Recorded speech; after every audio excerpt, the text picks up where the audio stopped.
Muito bom, vamos lá com a Lesson 23. Mais objetos para a gente ver. Mechanic, algumas profissões aqui. Mechanic, mechanic, mechanic.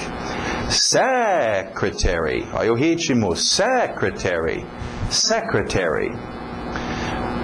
Biz, lembra business, o U som de E, então businessman, businessman, businessman. Cop, cop, é gíria, policial, tira, né? Lembra Robocop, alright? Aquele som de A, não confundir com xícara, cup, cup, cop, cop. Business, aí que tem o business, alright, o som de E, business. Interessante, business, temos negócio, mas também serve para assunto. Então você pode ter uma family business, que é uma empresa familiar, mas também você poderia dizer, por favor, aguarde lá fora, nós temos uma reunião aqui para tratar de family business. Assuntos de família, ok? It's my business, é meu assunto. Ou it's my business, é meu negócio, minha empresa. Então serve como empresa, mas também é muito comum usar como assunto, ok? What's your business? Né? Qual é o seu emprego? Não. Qual é o seu assunto? O que você quer? Então, business muito usado assim também. Business. Station. Station. Station, qualquer estação, menos as estações do ano, uma estação de trem, ônibus, todos aí, station, space station, ok? Gas station, gas station, gas station. Watch, watch, watch é o verbo to watch, mirar, assistir, quando criaram um relógio de pulso, criaram wrist pulso, wristwatch. Que é realmente o nome, mas encurtamos e tiramos o wrist, falamos só o mira, em vez de mira pulso, é só o mira, ok? Um watch. Relógio em geral, clock, clock, lembra? 5 o'clock, 6 o'clock, é 5 no relógio, literalmente, a clock, clock então. Television, television. Street, street, street. Gas. Gas vem de gasoline, cortamos para gas. Britânicos chamam de petrol. Okay. Gas. Flour. Flour. Uma dica curiosa, flour é também usado para, escrito de outro jeito, mas para farinha de trigo. Flour. Air. Air. Respiramos o air. Right. Nossos verbos, palavras de ação, no presente e no passado. Have, possuir. E o passado, had. I had a horse last year. We had to study French. Understand. Lembra aqueles verbos na cabeça? Understand, understand. Passado, understood, understood. I never understood that judge. She understood you. Sell, se dá algum objeto, recebe dinheiro por ele. Sell, passado, sold. I sold my house. They sold their animals. O D entrando no TH de their. Sold their animals. Agora você dá um dinheiro e recebe alguma coisa. Buy. E o passado, bought. Bought. But. Interessante, treina, lembra o buy com você geralmente compra ou compra uma. Buy a car, buy a house, buy a book. Passado também, bought a car, bought a house, bought a bicycle, bought a motorcycle, alright? Bought, então, we bought a new clock. He bought a television. Vai, continuando, vamos ver nossos qualifiers. E a entonação para essa, é bom usar a entonação. Almost, pensa no seu almoço. Almost, almost. Quase chega lá, almost. To, sim, a mesma pronúncia dos outros to's que tivemos. Cuidado, são muitos to's em inglês, tem que definir qual é qual. É o to número 2, é o to entre dois verbos, é o to para, ok? É esse to aqui, ok? No final de frase, então, para dizer também, colocamos o to. Continuando, also, also, also. Agora, to e also, mesma coisa também. É aquela coisa, to no final de frases, also no início ou no meio. Lembra que tivemos yet e still, qualificador de quando, ainda, né? Eu ainda preciso fazer isso, still, e no final eu preciso fazer isso ainda, yet. Então, mesma ideia, to e also, preciso fazer isso também, to, eu também preciso fazer isso, I also need to do this. Então, é aquela coisa. São duas palavras para a mesma coisa, depende só do posicionamento. Minha dica para vocês, pelo menos aprende uma dessas formas, aí você domina o uso de também, que a gente usa also e to também. Ok, continuando. Juntamos every com thing, cada coisa, todas as coisas, fica everything. Everything, everything, everything. Só relembrando, all, quantia absoluta, all, tudo de uma vez. Olha um adjetivozinho aqui, alone. Esse é diferente de by myself, by yourself, by himself. Quando alguém faz alguma coisa sem a ajuda dos outros, sozinho. Esse alone é sozinho mesmo. Sai daqui, todo mundo. Eu quero ficar alone. Okay? Então esse é o seu alone. Continuando expressões para o final do ano, pode ser útil essa expressão aqui. Merry Christmas. O T é mudo, não pronuncia esse T. Christmas. Merry Christmas. Happy New Year. Happy New Year. Happy Birthday. Happy Birthday. A gente pergunta sobre por que nós temos Merry, feliz, e Happy, feliz. Vários tipos de feliz. Exatamente. O Merry era um tipo de felicidade que hoje em dia, nesse mundo mais plastificado e sem muita emoção, não usamos mais. Porque Merry era uma palavra antiga. É interessante que ficava junto com a palavra gay, que gay se evoluiu para ser ainda é alegre para cima, mas obviamente usamos para homossexualismo e puxou para esse lado. Agora, Merry era do mesmo barco. Merry era jovial, para cima, alegre, uma felicidade bem real. Então, hoje em dia, basicamente só serve para Natal. É a época que as pessoas estão alegres, aquela felicidade, sem querer nada de ninguém, só jovial. Então, Merry é usado para isso e basicamente só sobrou para Christmas os outros Happy, feliz aniversário.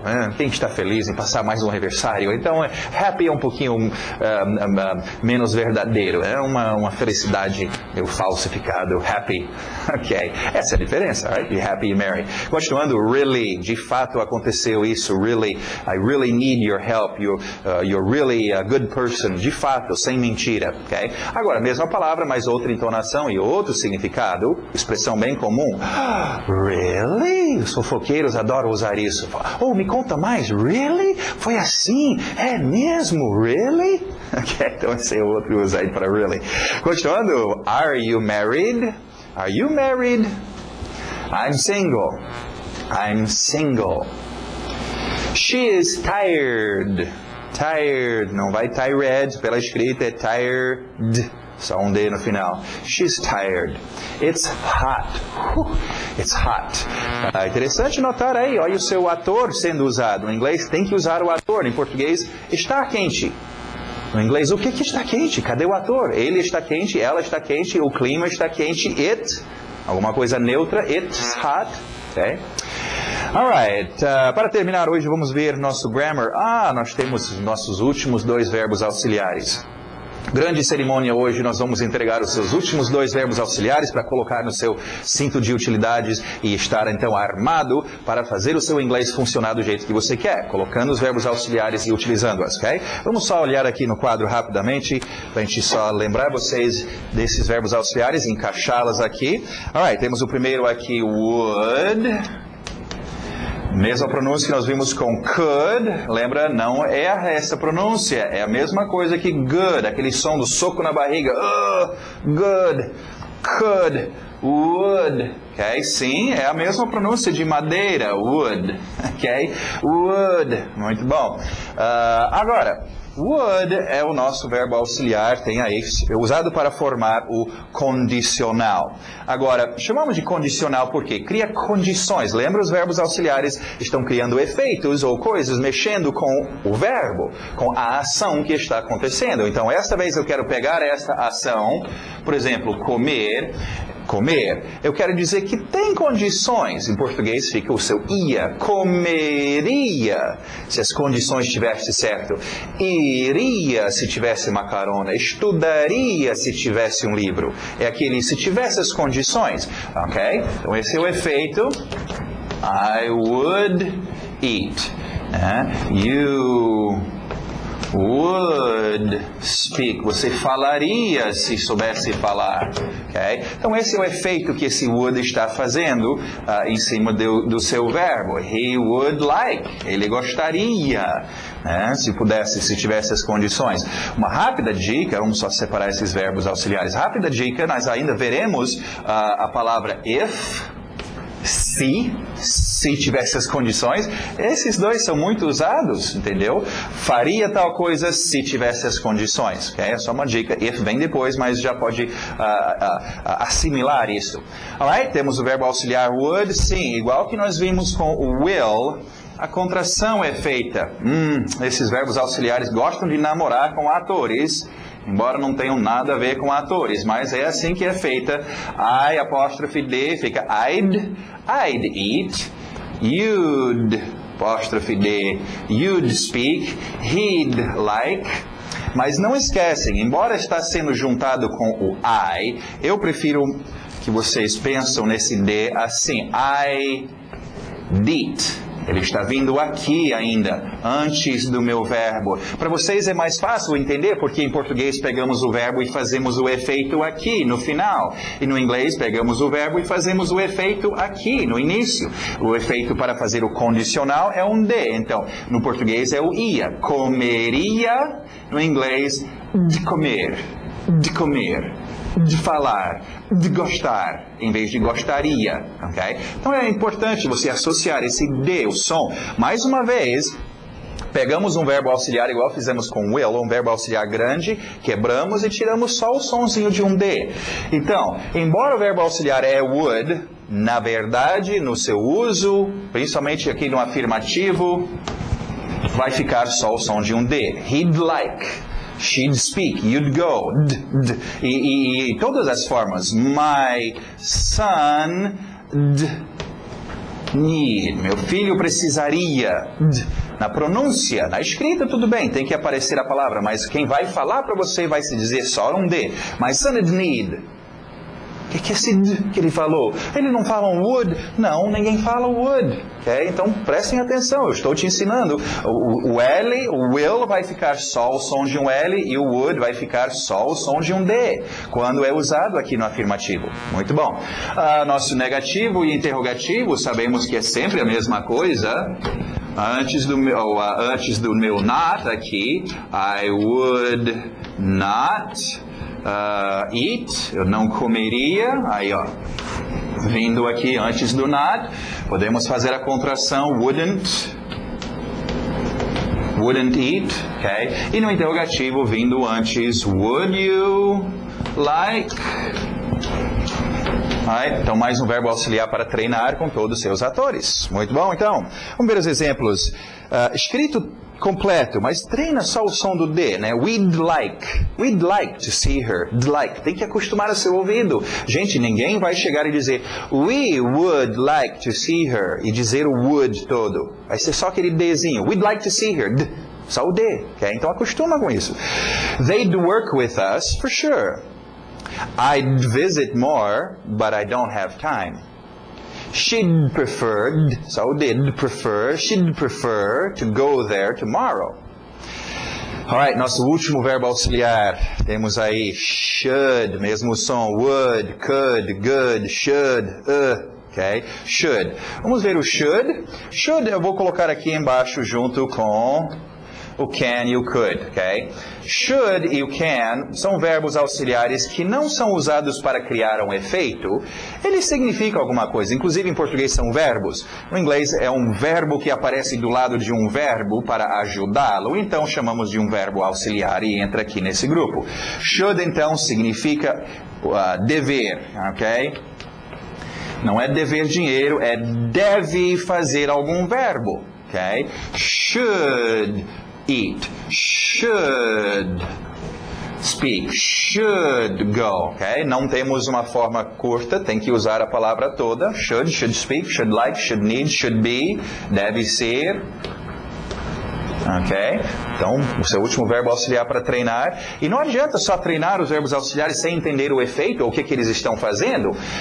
Treine os seus verbos auxiliares com verbos, é o verbo que eles estão auxiliando, e entende, na hora que você usar um L, opa, eu estou falando do futuro. Usando o D, estou colocando condições. Usando should, eu estou dizendo que deve fazer esse verbo. Eu estou usando can, eu estou dizendo que pode fazer esse verbo, ok? É o efeito que o verbo auxiliar está fazendo em cima do verbo. Importantíssimo, vocês já têm todos os seus verbos auxiliares, treinam. Agora, uma rápida observação interessante, muitas pessoas gostam de comparar o inglês britânico com o norte-americano. Os britânicos têm mais uns 5 ou 6, talvez até 10 não, mas uns 5 ou 6 verbos auxiliares, okay? Que norte-americano já eliminamos. Okay? Eu já mencionei isso, são coisas como, por exemplo, can, que existe may também, é um outro tipo de poder.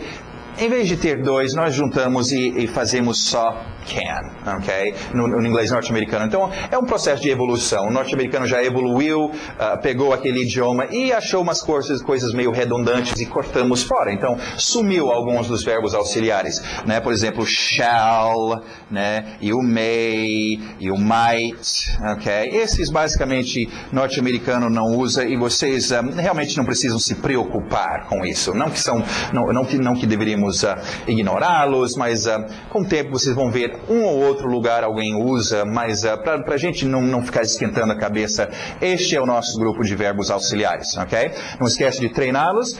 O seu negativo, mesma coisa, só coloca aqui should not eat, não deve comer, podemos juntar shouldn't, fazendo a contração aqui antes do ator. Should you, should she, olha só esse, né? Deve ela fazer tal coisa, should she, should I, should you, should we. Então, vocês têm todos os seus verbos auxiliares, vocês estão armados, treinam, você tem que ser rápido e colocar no lugar certo para afirmar, no lugar certo para negar e no lugar certo para interrogar, e usar exatamente na hora e saber qual é o verbo auxiliar que você está usando e o efeito que está surtindo. Vamos só ver as frases então. You should finish your homework. He should sell his car now. She should never drink so much. I should take you to your house. Muito bom. Alright, e daí você tem do lado, então, os seus verbos auxiliares. Pega essa lista, treina, não esquece. Os seus frames estão aí para vocês treinarem tudo isso. E já em frases para o seu dia a dia que você já treina. Então, treina os seus frames. Repete. Lembra, gente, é repetição. A gente quer memorizar esse código. E o único jeito de memorizar as coisas é repetir muitas vezes, ok? Repete ouvindo, repete falando, ok? Muito bom, encerramos então o nosso Lesson 23, não era? Ok, então, continuamos, vamos para o próximo.